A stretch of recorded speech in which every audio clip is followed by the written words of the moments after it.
CHR, R for redeem.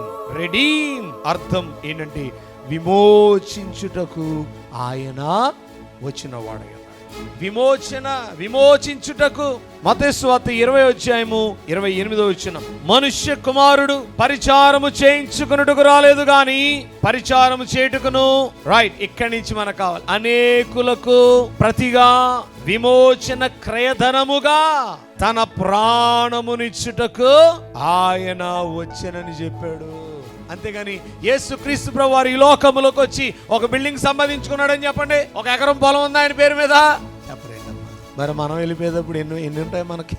Aadhaar card మొత్తం బయటెడితే మీరు నాకు చెప్పకపోవచ్చు, అయ్యగారు నాకు ఏమీ లేదండి అయ్యగారు నేను పేదరాలండి అని అంటే మీ యొక్క ఆధార్ కార్డు ఇన్కమ్ ట్యాక్స్ ఒకసారి నాకు ఇవ్వమంటే అప్పుడు కొట్టేమనుకోండి ఆ నెంబరు నీకు ఎన్ని ఇళ్ళు ఉన్నాయి, ఎన్ని కార్లు ఉన్నాయి, ఎన్ని పొలాలు ఉన్నాయి అన్ని బయటకు వచ్చేస్తాయి. రావండి. మరి యేసు ప్రభు ఈ లోకాన్ని విడిచిపెట్టి వెళ్లే లోపు ఏం సంపాదించాడు? ఆత్మలను ఆయన సంపాదించాడు. దేవుని స్తోత్రం కలుగునుగా. కనుక ఆయన క్రయధనముగా ఆయన రక్తాన్ని ఆయన ప్రాణమును బలిగా ఇచ్చాడండి. బలిగా పెట్టాడు ప్రాణాన్ని. అంటారు కదా చాలా మంది, ఎవరైనా హాస్పిటల్లో ఉన్నారనుకోండి ఏమంటారు? తల్లి తండ్రి అక్క అన్నదమ్ములు ఏమంటారండి? ఈ రోజులు ప్రేమల్లో చల్లారిపోతే మనం ఏం చేయలేం. కానీ ఒకప్పుడు ప్రేమలు ఎలాగ ఉండే, నా ప్రాణాన్ని నేను అడ్డేసైనా నేను రక్షించుకుంటానండి. ఇప్పుడు ఏం చేస్తారు? పోతాడు, మనం ఏం ఖర్చు పెట్టాలి, ముందే డిసైడ్ అయిపోతారు, మీరు చనిపోతాడు, వద్దు డబ్బులు అసలు ఖర్చు పెట్టు. ఎంత దౌర్భాగ్యమైన స్థితి అండి. నా ప్రాణానికి నీ ప్రాణం వడ్డేసేస్తానన్న వాళ్ళు ఎంతమంది ఉన్నారు? ఈ రోజున మన ప్రాణానికి ఎవరి ప్రాణం వడ్డు?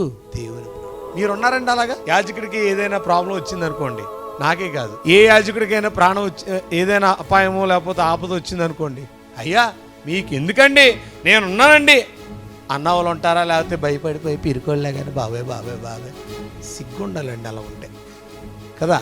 కాబట్టి ఇప్పుడు దేవుని బిడ్డలారా, అదే యేసుప్రభు వచ్చి అడిగారు అనుకోండి, మిమ్మల్ని చేసేద్దామండి. యేసు గారికి ఎందుకు చేయమండి?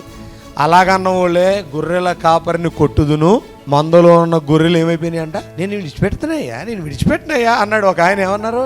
600 అయినా 100, 66 అయినా ఐఆమ్ యువర్ సైడ్, నేను నీ సైడే అని అన్నాడు. ఫైనల్కి వచ్చేసరికి ఏమైందండి చెప్పాలి?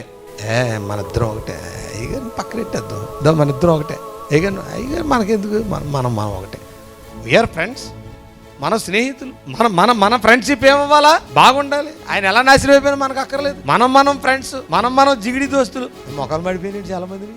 ఏమండి ఇలాగా యేసుక్రీస్తు ప్రభువు వారికి కష్టం వస్తే శిష్యులైన వారు ఏం చేశారు? పరిగెత్తేశారండి పాపం.